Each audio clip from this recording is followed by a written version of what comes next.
नमस्कार। पछिल्ला दुई भिडियोहरुमा हामीले एनईडी को पोलिटिकल इन्जिनियरिङ पश्चिमाले कसरी किन नेपाली अनुहार प्रयोग गरेर सत्ताको अझ अंग्रेजीमा भन्ने हो भने कलर रेभुलेसन गर्यो भन्ने सत्य र तथ्य उजागर गरेका छौं, जसले आम नेपाली जनताहरूको मनमा थुप्रै प्रश्नहरू जन्माएको छ। देशभक्त र राष्ट्रभक्त सचेत नेपाली नागरिकहरू र राष्ट्रवादी शक्तिहरूलाई हाम्रो अभियानमा जोडिन प्रेरित गर्यो र गरिरहेको छ, जसले गर्दा राष्ट्रियताको सवालमा नेपाली जनता एक हुन्छन् भन्ने कुरा यो पटक पनि प्रमाणित गरिएको छ।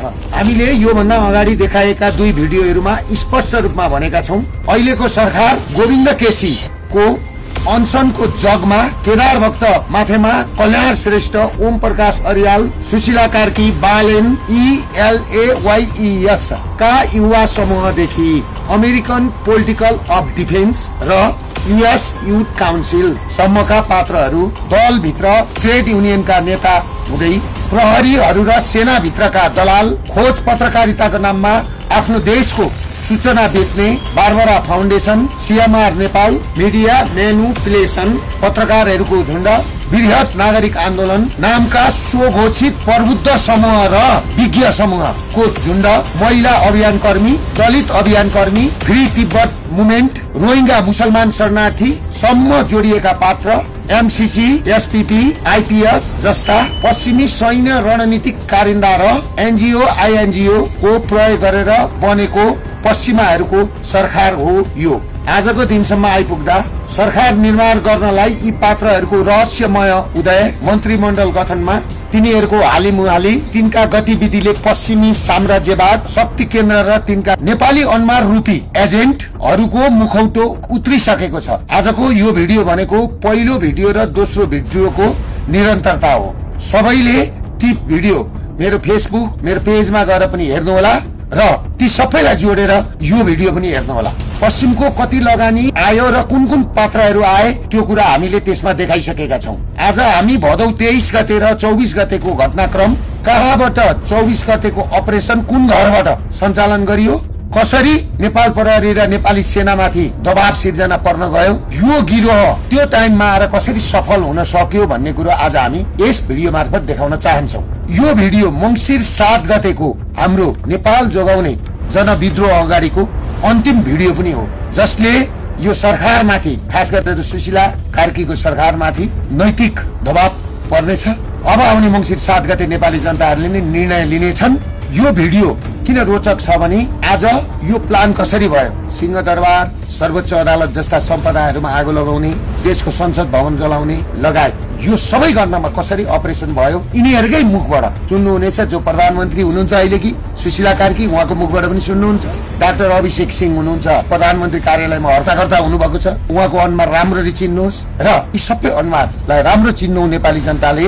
हामी यी घटनासँग सत्य उजागर गर्दै जानेछौँ। देशको प्रधानमन्त्री सम्माननीय सुशीला कार्कीज्यू, उहाँलाई हामी नैतिकताको प्रश्न गर्न चाहन्छौँ। हाम्रा दाबी झुट्टा हुन पुगेछन् भने हामी जस्तो सुकै कारबाही भोग्न तयार छौँ, नत्र राजीनामा गर्नुहोस्। राजीनामा गर्नुभन्दा पहिला हामीलाई वार्तामा बोलाउनुहोस्। यो व्यवस्था ठिक छ कि छैन, हामी जनमत संग्रहमा जाउँ र हाम्रा माग पूरा गर्ने तर्फ लागौँ, नत्र नेपाली नागरिकले अब तपाईहरुलाई माफ दिनेवाला छैन। मंसिर 7 नकुर्नु होला, नत्र जुन 75 जना कलिला बाल बालिकाहरूको मृत्यु भएको छ भदौ 23 गते र 24 गते र भौतिक संरचनामा आगो लागेको छ, यो हामीले प्रष्ट देखाइसकेका छौं। नेपाली जनताले तपाईहरुलाई माफ गर्ने छैन। कति दिन पुलिस र सेनाको आडमा बस्नुहुन्छ सम्माननीय प्रधानमन्त्रीज्यू र माननीय गृहमन्त्रीज्यू, तपाईहरुलाई म भन्छु र तपाईहरुका वरिपरि बस्ने जुन प्रधानमन्त्री कार्यालयमा बस्ने समय अभिषेक सिंह, डाक्टर अभिषेक सिंहदेखि लिएर केदार भक्त माथेमा, खास गरेर कल्याण श्रेष्ठ, उहाँ अहिले प्रधानमन्त्री बन्न खोज्नु हुँदैछ, फेरि सुशीला कार्कीलाई फ्याँकेर हैन। अब तपाईको पालो आउँदैन। अब तपाईहरुलाई नेपाली जनताले चिनिसकेका छन् र हामीले उजागर गरिसकेका छ। यो कुरो कि त तपाईहरुले मलाई थुन्नु पर्यो कि त मार्नु पर्यो, कि त म तपाईहरुलाई छोड्नेवाला छैन नेपाल र नेपालीको लागि। आज हामी डाक्टर अभिषेक राज सिंह भन्ने पात्रबाट सुरुवात गर्दैछौं। यी आजको भिडियोका प्रमुख वक्ता हुन् र यिनैको मुखबाट आज हामी सत्य देखाइदिनेछौं। विगतमा यिनी गोविन्द केसीको अंशस्थ यिनी, त्यहाँबाट उज्जवल थापाको ग्रुप हुँदै इनफ इज इनफ अभियान, बालिन, गगन, स्वर्णिम, योगेश, नारायण काजी, बबलु गुप्ता, ओम प्रकाश अर्याल जस्ता पात्रसँग सहकार्य गर्दै अहिले सिल्भर लाइन हस्पिटलको सञ्चालक छन्। उनको फेसबुक वाल हेर्दा त्यो प्रश्न हुन्छ, यिनी कस्ता पात्र हुन्। आम जनताले बुझिहाल्नुभयो। 23-24 को आन्दोलनदेखि सुशीला कार्कीको सरकार निर्माणको समय 27 गते साँझसम्म यिनको ओम प्रकाश अर्यालको एसिस्टेन्टको रूपमा विशेष भूमिका रह्यो। यिनी सो समयमा सुशीला कार्कीका ड्राइभर बनेका थिए। प्रधानमन्त्री सुशीला कार्कीले कार्तिक 14 गते उहाँको निजी निवास, उहाँको सरकारी निवास बालुवाटारमा सम्पादकहरूसँग अन्तर्क्रिया गर्नुभएको थियो। त्यो अन्तर्क्रियाका क्रममा उहाँले एउटा राज भन्नुभयो। आफू भदौ 24 गते बिहान सिभिल अस्पताल गएको, केही बेरमा त्यहाँ गोली चलेको, त्यसपछि बानेश्वरको एउटा घरमा दिनभरि र झन्डै मध्यरातसम्म थुनिनु परेको र मध्यरात पछि मात्रै घर पुगेको उहाँले बताउनुभयो। र मध्यरातमा घर जाँदा आन्दोलनकारीहरूले बाटोमा रोकेर नचिनेका कारण झन्डै आक्रमण गरेको र त्यो अवस्थामा बडो साहस र चलाकीपूर्वक अभिषेकजीले जोगाएर मलाई लैजानुभयो भन्नुभयो। जेएनजी आन्दोलन ग्रान्ड डिजाइनमा नेपाली सेनाभित्रका एकजना जर्नेलसँग सहकार्य गर्न कन्ट्याक्ट पर्सनको रूपमा थिए। ती जर्नेल को हुन् हामीले हाम्रो नेपाली सेना प्रतिको सम्मानले गर्दा अहिले नाम खुलाउँदैनौ। त्यो दिनको बीचमा चाहिँ आर्मीको केही जर्साहरूले चाहिँ हजुर पर्सनली मलाई पनि फोन गर्नु भएको थियो। एकछिन घटना सुरु गर्नु अघि यिनको यो दुईवटा स्टाटस हेर्नुपर्छ। यिनी सन् 2023 सेप्टेम्बर 5 मा सिंहदरबार जलाउने नै हो र दमकल पठाउने होइन भन्ने मान्छे हुन्। यिनको टाइमलाइन हामीले सुरक्षित राखेका छौं। बालेनको सिंहदरबार जलाउने धम्की लगत्तैको स्टाटस हुन् यी। सिंहदरबार जलाउने र दमकल नपठाउने योजना कहिलेको रहेछ भन्ने बुझ्न यो भन्दा ठूलो प्रमाण के चाहिन्छ सोझा नेपाली जनतालाई। राम्रोसँग भिडियो रोक्दै हेर्नुहोला। अब सुनौ यिनै डाक्टरको मुखबाट 23, 24, 25, 26 र 27 को घटनाक्रम हामीले सेतो पार्टीका अमित ढकालसँगको नोभेम्बर 2 को ताजा अन्तर्वार्ताबाट यो सामग्री लिएका छौं। यो पुरा अन्तर्वार्ता सेतो पार्टीमा अहिलेसम्म उपलब्ध छ। हामीले डाउनलोड गरेर सुरक्षित पनि राखेका छौं। #नेपोबेबी ट्रेन्ड कसले चलायो? टिकटकमा 22 गते नै संसद भवन जलाउने उत्तेजनात्मक भिडियोहरू कसले फेक आइडी मार्फत सोशल मिडिया क्याम्पेन चलायो भन्ने विषय हामीले अघिल्लो भिडियोमा देखाइसकेका छौं। 23 गते दिउँसो आन्दोलनमा टिओबी र हेलमेटधारी पठाउ राइडरहरूको घुसपैठ गराएर कलिला बालबालिकाको हत्या गरिसकेपछि थप क्षति बुझ्न यी डाक्टर र ओम प्रकाश सिभिल हस्पिटल पुग्छन्। रात 11 साढे 11 भइसके पछाडि चाहिँ ओम सर अहिलेको गृहमन्त्रीले चाहिँ फोन गर्नुभयो अनि हामी भेट्यौँ। अनि उहाँ फेरि अस्पताल जाँदा चाहिँ एक्लै नै जानुभयो। म एक्लै गएँ। त्यस पछाडि उहाँको अन्तर्वार्ता सकिएपछि मैले उहाँलाई पिक गरेँ अनि त्यस पछाडि फेरि हामी अस्पताल गयौँ। त्यहाँको ड्यामेज मूल्याङ्कन गरेर भोलि बिहानको स्क्रिप्ट अनुसारको तयारीमा भेट हुने गरी 23 गते राति छुट्छन्। यो पनि सुनौ। 12:30-1 बजे पछाडि चाहिँ मैले उहाँलाई घर छोड्थेँ गृहमन्त्रीलाई। अनि त्यसपछि राति अनि त्यसपछि म घर गएँ। अनि तर हाम्रो प्लान चाहिँ के थियो भने हामी चाहिँ भोलि अब यो प्रोटेस्टमा जानुपर्छ। 24 गतेको प्रोटेस्टमा हामी जानुपर्छ भनेर हामी चाहिँ मेन्टली प्रिपेयर भएर छुट्यौँ। त्यसपछि बिहान यिनै डाक्टरले सुशीला कार्कीलाई निवासबाट लिएर आउँछन् र ओम प्रकाश अर्यालसँग फेरि सिभिल हस्पिटल पुग्छन्। त्यसपछि योजना अनुसार सुशीला कार्कीलाई सडकमा उत्तेजना छर्न लगाइन्छ। बिहान चाहिँ 6:30-7 बजे चाहिँ म उहाँलाई पिक गर्न गएँ। पिक गरे पछाडि चाहिँ हामी सुशीला श्रीमानकोमा गयौँ। अनि सुशीला श्रीमानलाई चाहिँ गइसके पछाडि चाहिँ हामी जानुभन्दा अगाडि नै फोनमा कुरा भइसक्यो भनेको ओमजी हजुरसँग कुरा भइसक्यो। मोस्टली अघिल्लो दिन नै कुरा भइसकेको थियो। अनि त्यहाँ कुरा भइसके पछाडि हामीले उहाँलाई पिक गर्यौँ। त्यसपछि योजना अनुसार सुशीला कार्कीलाई सडकमा उत्तेजना गर्न लगाइन्छ।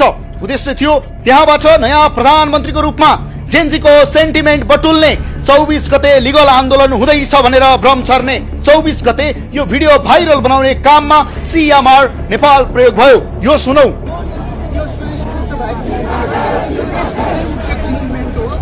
आज जे भयो नि यो जे भयो यसको यो चाहिँ यो कस्तो एउटा नकारात्मक जुन परिणाम आएको छ त्यसको विरोधमा चाहिँ अब हामी लाग्छ। जस्तो अहिले प्रश्नहरू पनि उठ्यो, प्रधानमन्त्रीलाई गृहमन्त्रीलाई अन्तर्राष्ट्रिय अदालतमा उठाउनुपर्छ, उहाँहरूलाई कारवाही गर्नुपर्छ, कानुनी दायरामा किनभने यो genocide, this is totally genocide of humanity, अझ बच्चाको जेनोसाइड। तपाईँ पनि पूर्व प्रधान न्यायाधीश भइसक्नु भएको, यसमा सर्वोच्चको भूमिका चाहिँ के हुनुपर्छ? म अहिले सर्वोच्चको भूमिका के हुनुपर्छ त्यसपछि सुशीलालाई लिएर फ्रिडम स्टुडियोको बाटो हुँदै युरोपियन युनियनको अफिसमा लगिन्छ। त्यो अफिस भवन 5 तला र बानेश्वर हाइटमा अवस्थित छ। यो भवन हामीले यहाँ देखाइदिएका छौं, जहाँबाट संसद भवनदेखि सिंहदरबारसम्म जलेको मुस्लो मजाले देखिन्छ। यो भवनको ब्यानर सहित हामीले राखिदिएका छौं। यो युरोपियन युनियनको प्रोजेक्ट इम्प्लिमेन्ट युनिट हो। मजाले यो हेर्नुहोला। 24 गतेको घटनापछि यो EU को ब्यानर लुकाइएको छ। हामीले गुगल स्ट्रिट भ्यू प्रयोग गरेका छौं। त्यही भवनबाट 24 गतेको 10 बजेपछिको अपरेसन कोअर्डिनेसन हुन्छ। सुशीला कार्कीको थप 2 वटा भिडियो पनि सार्वजनिक गरिन्छ। EU को अफिसबाट पहिलो हेलिकप्टरबाट नेताहरूको भागाभाग भएपछि हामीलाई यो अवस्था आउँछ भन्ने थाहा थियो, नेतालाई छोड्न हुन्न भन्ने, र दोस्रो बेलुका ओम प्रकाश अर्याल सँगै बसेर भिडियो निकाल्ने। यो सुनौ। र अब अहिले यिनीहरूले यति ठुलो भ्रष्टाचार गरेको छ, यति नराम्रा कामहरू गरेको छ, यिनीहरूलाई बाहिर जान चाहिँ दिनु हुँदैन। यिनीहरूलाई चाहिँ कारबाहीको उसमा दायरामा ल्याउनलाई कुनै पनि ठाउँबाट जान नदिएर रोकेर यिनीहरूलाई कारबाही गर्नुपर्छ। यिनै डाक्टरका अनुसार त्यहाँ उनीहरूले प्रोजेक्टर मार्फत दिनभर देश जलेको हेरे, त्यही घरको छानाबाट काठमाडौँ जलेको हेरे। यो पनि सुनौ। एक खालको चाहिँ यो माहौललाई चाहिँ कसरी शान्त पार्ने, कसरी गर्ने भन्ने थियो। अनि त्यो समयमा चाहिँ हामी सबैले समाचार फलो गरिरहेको थियो। अनि त्यो घरमा चाहिँ एउटा पावर पोइन्ट थियो। अनि त्यसलाई चाहिँ हामी लाएर चाहिँ समाचारहरू त्यसमा लाएर भनेको त्यो तपाईँको साथीको घर, अफिस, घरमा त्यहीँ बसेर अनि त्यहाँ लाएपछि अब यहाँ यो भयो, यहाँ यो देशभरिको अपडेट आएपछि त्यसले चाहिँ अझ हामीलाई छटपटी बनायो। अनि त्यस पछाडि चाहिँ सुशासन लाउन केही गरौँ न, मान्छेहरूलाई अपिल गर्न लगाउँ, के गरौँ भनेर भन्नुभयो। त्यस पछाडि चाहिँ मैले चाहिँ त्यही समयमा चाहिँ हाम्रो केदार भक्त माथेमा सरलाई कल गरेँ। उहाँले म अभिषेकजी म घरमा छु, हुन्छ तपाईँहरू आउनुहोस् भन्नुभयो, तर हामी निस्किने अवस्था थिएन। उहाँसँग पनि चिकित्सा शिक्षा आन्दोलनकै क्रममा तपाईँको पहिलेदेखिकै चिन्जान भयो। अनि त्यस पछाडि मैले डाक्टर सन्दीप विपलाई पनि कल गरेँ। अनि उहाँले पनि के भन्नुभयो भने हुन्छ म मेरो तर्फबाट चाहिँ पब्लिकलाई अपिल गर्छु नि त भनेर भन्नुभयो। त्यसपछि कुलमान घिसिङलाई पनि कल गरेँ मैले, उहाँले पनि त्यही भन्नुभयो। अनि डिभिडेन्ट मान्छेहरूलाई चाहिँ अपिल गर्नुहोस् न त भनेर अपिल गर्न लाग्यौँ। त्यही अफिसबाट सुरक्षा संयन्त्रसँग निरन्तर सूचना आदान प्रदान हुँदै थियो। अनि राति अब तपाईँहरू कसरी निस्किनु भयो? त्यो त रातभरि सडकमा मलाई चाहिँ जज साहबले गर्नुभयो। त्यस पछाडि चाहिँ हाम्रो अहिले गृहमन्त्रीज्यूलाई चाहिँ अर्को कोही अरू कुनै सरकारवालाहरूले पनि उहाँलाई पनि अप्रोच गरिरहनु भएको, तर उहाँहरूलाई के थाहा थिएन भने हामी त्यो प्रोटेस्ट पछि सँगै छौँ भन्ने चाहिँ तीनजना एकै ठाउँ हुनुहुन्छ भन्ने थाहा थिएन। किनकि ओम प्रकाश जानकार थिए कुन हेलिकप्टर कुन नेताको उद्धारको लागि आयो भन्ने। यो भिडियोमा ओम प्रकाश अर्यालकै आवाज सुन्न सकिन्छ। सुशीला कार्कीको पनि त्यहाँ आवाज छ। यो पनि सुनौ। यी घरमा त मान्छे त परे होला नि, कोही न कोही त है, क्याजुअलिटी पनि छ होला। पुरो मुस्लो आइरहेको छ। हेलिकप्टर भाग्यो सर। ए अर्को अर्को अर्को यता खिचिन्छ होइन, हेलिकप्टर भाग्यो।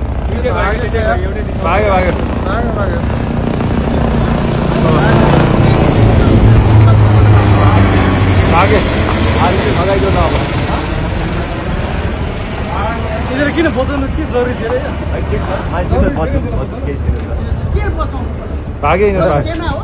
सेनाले अब भगाइदिन्छ। सेनाको अगाडिको त सेनाको, यो पनि अब सेनाकै होला। देश जलिसकेपछि यिनै डाक्टरको फोनमा अमुक कर्णेलको फोन आउँछ। सुशीला कार्कीसँग कुरा गर्न नेपाली सेनाले यी डाक्टरलाई सम्पर्क गर्छन्। कस्तो अचम्म, यो पनि सुनौ। आर्मीको केही जज साहबले चाहिँ हजुर पर्सनली मलाई पनि फोन गर्नुभएको थियो। हजुर अनि उहाँहरूले चाहिँ सुशीला श्रीमानसँग कुरा गर्न सकिन्छ त भनेर फोन गर्नुभयो। उहाँले कसरी फोन गर्नुभयो त तपाईँ? अब मेरो एकजना पहिले नै चिन्जान, पुरानै चिन्जान भएको, उहाँले चाहिँ अब चिफ साहबले कुरा गर्न खोज्नु भएको छ भन्ने खालको कुरा गर्नुभएपछि हुन्छ म कुरा गराइदिन्छु भने, तर उहाँ र हामी सँगै छौँ चाहिँ भनिनँ मैले। राति 12 बजे ओम प्रकाशले फोन गरेको भरमा विश्व अधिकारी भ्याली प्रमुख आफ्नै गाडी पठाउँछन्। त्यही कर्णेलले नेपाली सेनाको ट्रक पनि पठाउँछन्। यो सुनौ। रातिको 11:30 12 बजिरहेको बेला चाहिँ त्यो जर साहबलाई चाहिँ मैले कल गरेँ, मलाई जसले फोन गर्नुभएको थियो। अनि त्यस पछाडि चाहिँ मैले भने त्यतिखेर चाहिँ मैले चाहिँ सुशीला श्रीमान हामी चाहिँ फसिरहेछ अनि के छ तपाईँहरूले हामीलाई चाहिँ परेन, उहाँलाई चाहिँ घर पुर्याइदिन सकिन्छ भनेर मैले उहाँलाई हेल्प मागेँ। अनि त्यस पछाडि उहाँले हुन्छ म माथि जाहेर गर्छु, त्यसपछि के हुन्छ म खबर गर्छु भन्नुभयो। अनि त्यो निकै बेर खबर आएन। त्यस पछाडि चाहिँ अहिलेको गृहमन्त्रीले पनि चिनेका केही प्रहरी अधिकारीलाई नि फोन गर्नुभयो।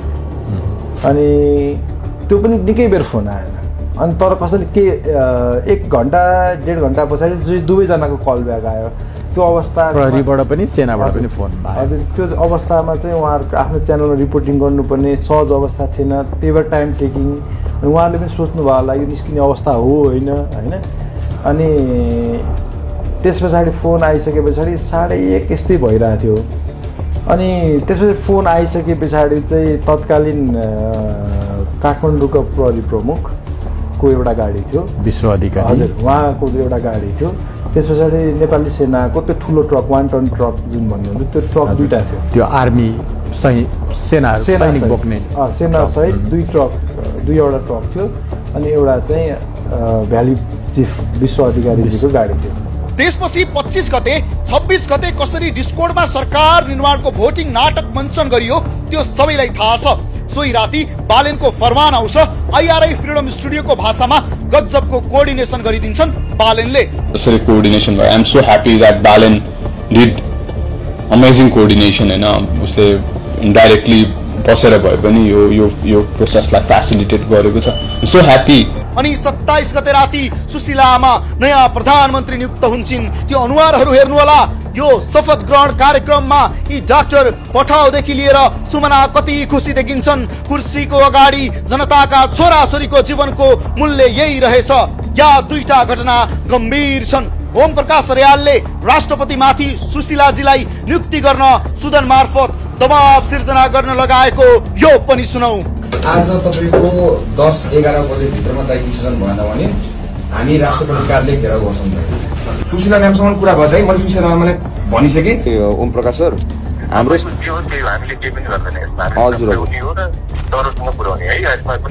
हुन्छ ग्रेट ल हुन्छ हजुर हस् थ्याङ्क यू सो मच। र अर्को यी डाक्टरले भने अनुसार मल्ल होटल अगाडि रातको समयमा गाडी भित्र राखेर सुशीलालाई आदेश दिने मिटिङ।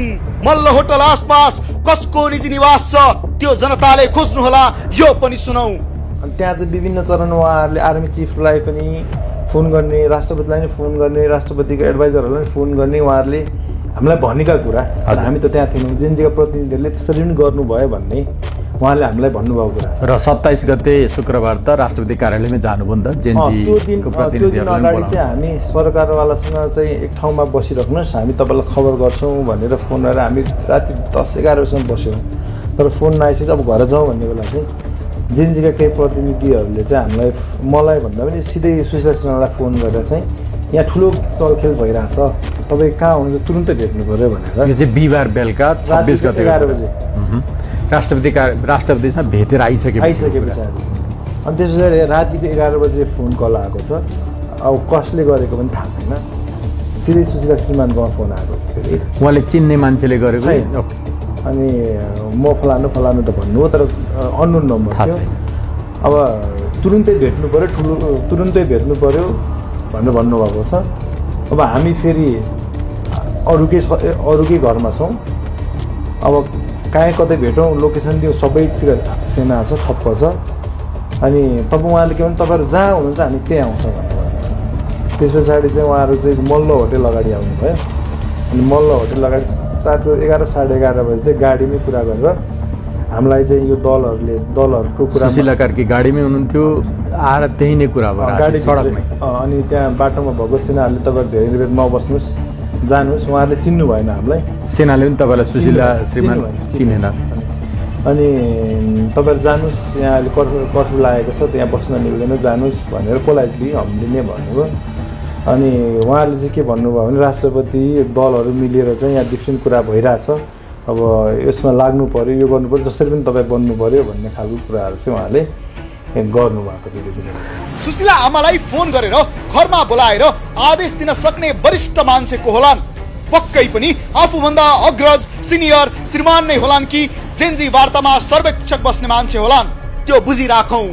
यसको लागि आज अर्को रहस्य उजागर गर्नुपर्ने हुन्छ। अलिकति यो डलरको सञ्जाल पनि हेरौँ, डलरको सञ्जाल पनि हेरौँ। अघिल्लो भिडियोमा नेपाल ल सोसाइटीमा यानेडी, यानडीआई, WGN, IRI को जालो हामीले देखाइसकेका छौँ। कल्याण श्रेष्ठ श्रीमान त्यहाँ कन्स्टिट्युसन वाच ग्रुपको नायिके हुनुहुन्छ। कल्याण श्रेष्ठ श्रीमान कमिश्नर रहेको अर्को एनजिओ शक्तिशाली एनजिओ छ आइसिजे Nepal, international commission of jurist. त्यही आइसिजे नेपालमा सन् 2024 मा यो कु डिजाइन गर्ने यानेडी फाउन्डेसन मार्फत करिब $1,23,000 आएको छ। त्यो पनि NED first HQ duty of care Asia regional funding मार्फत। यो यानेडीले आफ्ना मुख्य एसेटको सुरक्षा सतर्कताको लागि गोप्यता कायम गरेर गर्ने फन्डिङ हो। नेपालमा यो यानेडी ट्रान्जेक्सनल जस्टिस प्रोजेक्टको नाममा आएको छ। सोही अन्तर्गत आइसिजे नेपाल र जुरी नेपालको सहकार्यमा नेपालगञ्जमा अनलाइन रिफ्रेसर ट्रेनिङ चलाइएको थियो। यो भन्दा बढी के देखाउनु, लाज पनि लजाउँछ। डलरमा देश बेच्नेहरू देशद्रोही हुन्। यसरी प्रायोजित जेन्जी आन्दोलनबाट सुदन देखाएर राष्ट्रपतिलाई दर्शाएर पर्दा पछाडि कल्याण श्रीमानको निर्देशनमा EU को प्रोजेक्ट इम्प्लिमेन्टेसन युनिटको अफिसबाट नेपाली सेनालाई UN मार्फत दबाब दिएर बनेको प्रधानमन्त्री हो तपाईँ सुशीला कार्की। अब हाम्रा प्रश्न एक, ओम प्रकाश र डाक्टर अभिषेकसँग 24 गते बिहान सडकमा कसरी पुग्नुभयो? प्रधानमन्त्री बन्न कि भीड उत्तेजित पारेर देश चलाउन? 2 नम्बर प्रश्न, तपाईलाई घर जान आन्दोलनकारीबाट कसरी खतरा भयो? तपाईको लागि काठमाडौँका सबै घर खुल्ला थिए, किन त्यही युरोपियन युनियनको अफिस जानुभयो? 3 नम्बर प्रश्न, EU को अफिसमा बसेर फरमान जारी गर्दै गर्दा भोलि यो घटना बाहिर आयो भने देशद्रोहीको उपमा लाग्छ भन्ने सोच आएन? 4 नम्बर प्रश्न, तपाईलाई हामीले देखाएको EU को अफिसमा बसेर प्रोजेक्टर लगाएर देश जलेको हेरेर बस्नु भएको हो कि होइन? 2 वर्ष अघि सिंहदरबार जलाउने नै हो र दमकल पठाउने होइन भन्ने मान्छे डाक्टर अभिषेकसँग EU को अफिसमा बसेर साच्चीकै सिंहदरबार जलेको हेर्दा तपाईलाई बोलेन? उसैको गाडीमा डुल्दा मन चिसो भएन? कुन मुख देखाउनुहुन्छ अब जनतालाई? 6 नम्बर प्रश्न, तपाईलाई 24 गते नै खोज्ने सेनाका जर्नल को हुन्? बिहानै रानी पोखरीबाट हतियार बुझाएर भागेका भ्याली प्रमुख गाडी र 2 ट्रक सेना के आधारमा तपाईलाई 24 गते रातिबाटै सुरक्षा दिन आयो? ओम प्रकाश अर्यालको पहुँचले मात्र त्यो सम्भव थियो? बाहिर सिंहदरबार चलिरहँदा 2 गाडी सेना र प्रहरी तपाईको लागि कसरी खटियो? यो पनि हाम्रो प्रश्न हो तपाईलाई प्रधानमन्त्रीज्यू। र अर्को 7 नम्बर प्रश्न, 26 गते राति मल्ल होटल नजिक यी गिरोहसँग कसको घरमा हुनुहुन्थ्यो? गाडी भित्र बोलाएर तपाईलाई प्रधानमन्त्री बन्न आदेश दिने व्यक्ति को हुन्? 8 नम्बर प्रश्न, गोविन्द केसीको नेक्ससमा बसेर शिक्षा सकाउने, देशका युवा बेच्ने, तिनीलाई बलि चढाएर देश जलाएर कु गर्ने गिरोहको प्रधानमन्त्री बन्न या हुन तयार हुनुभएको हो? होइन भने कसको योजनामा तपाईँ प्रयोग हुनुभयो? जनतालाई बताइदिनुस्। क्यानेडी फाउन्डेसनको डलर खानेको खाता एक गरेर सार्वजनिक गर्न सक्नुहुन्छ? दम छ? नत्र अबोध कलिला बालबालिका मारेर देश जलाएर बन्नु भएको तपाईँ प्रधानमन्त्री सुशीला कार्कीलाई नेपाली जनताले मान्दिनु पर्ने? माफ गर्नु होला प्रधानमन्त्रीज्यू, हामी मान्न सक्दैनौँ। यति देखाउँदा पनि अलिकति नैतिकता बाँकी छ भने यो भिडियो सार्वजनिक हुँदाको दिनभित्र राजीनामा गरेर आफ्नो छोरा बुहारी भएको देश जानु होला, नत्र हामीलाई गलत साबित गरिदिनु होला। यो देखासिकेपछि अब नेपाली जनता र जेन्जी पुस्ता चुप लागेर बस्दैन। हामीले यो भिडियोको सुरुमा नै भनेका छौँ, हाम्रा दाबी झुटा हुन् भने हामीलाई यो देशमा बस्ने अधिकार छैन, कारबाही गर्नुहोस्।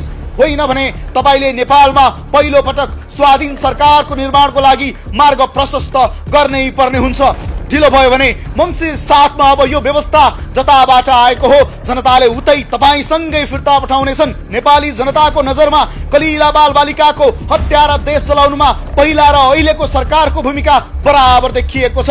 डलरमा देश बेच्ने र देशद्रोहीहरूलाई चिनिराख्नु यो अनुहारहरू, खास गरेर कनकमणि दीक्षित कल्याण श्रेष्ठ, सुशीला कार्की लगायत यो फोटो पनि हामीले झन्डै 15-16 जनाको फोटो हामीले सार्वजनिक गरेको छ। र निश्चल खरेलले जब 75 जना बच्चा 23 र 24 मा मरिसकेपछि बेलुका सिंहदरबारमा आगो लागिसकेपछि हाम्रो मिसन पूरा भयो, धन्यवाद बालेन भनेर भनेको फोटो फेरि त्यो भिडियो दोहोऱ्याइ हेर्नु होला। साँच्चै कुन नेपालीको मन रुँदैन र कुन नेपालीलाई रिस उठ्दैन र कुन नेपाली बौलाउँदैन। त्यसले गर्दाखेरि म हरेक नेपालीहरूलाई के भन्छु भनेदेखि मङ्सिर 7 गतेदेखि उता हुने हाम्रो आन्दोलनमा, शान्तिपूर्ण आन्दोलनमा फेरि हाम्रो कुनै तोडफोड गर्ने, हाम्रो कुनै भत्काउने, यहाँ मैले सुन्दैछु ब्याङ्कहरूमा आगो लाउने, ब्याङ्कहरू लुट्ने अनि दुर्गा प्रसादलाई लाउने, एम्बेसीहरूमा बम पड्काउने अनि दुर्गा प्रसादलाई लाउने भन्ने पनि सुन्दैछु। यो योजना नगर्नु होला। यो योजना तपाईँहरूले गर्नु भने तपाईँहरू आफै पर्नुहुन्छ। र नेपाल सेना र नेपाल प्रहरीलाई म के भन्न चाहन्छु भने तपाईँहरू तैनात बस्नुहोस् र नेपाल सेनालाई तैनात बस्न भन्छु र नेपाल प्रहरीलाई तपाईँहरू घरमा हतियार थन्काएर आनन्दले बस्नुहोस्। तपाईँहरू बाटोमा नआएपछि केही पनि हुँदैन, कोहीसँग जुट्नु पर्दैन र शान्तिपूर्ण हाम्रो व्यवस्था परिवर्तनको आन्दोलनलाई साथ दिनुहोस्। त्योभन्दा अगाडि नै सुशीला कार्कीलाई म के भन्छु भने सम्माननीय प्रधानमन्त्रीज्यूलाई सक्नुहुन्छ भने हामीलाई बोलाएर तपाईँको प्रतिपक्ष र सम्पूर्ण दलहरूको प्रतिपक्ष पनि दुर्गा प्रसाद हो र म खड्ग प्रसाद ओलीलाई पनि एउटा कुरो के भन्छु भने यहाँबाट के भन्छु भने तपाईँ अहिले काइते कुरा गरेर कल्याण श्रेष्ठलाई फेरि प्रधानमन्त्री बनाउन खोज्नु हुँदैछ अरे। खबरदार केपी ओलीज्यू, तपाईँलाई खबरदार भन्छु। नेपाली जनताले फेरि थुक्ला। सत्ताको लागि जे पनि नगर्नुहोस्, बरु आराम गरेर गुन्डुमै बस्नुहोस्। बरु पुगेन भने म 2-4 लाख रुपियाँ सहयोग गरौँला घर बनाउन। तर अब देश र जनताप्रति बुढेसकालमा बैमान नगर्नुहोस् भन्दै बिदा लिन चाहन्छु। नमस्ते।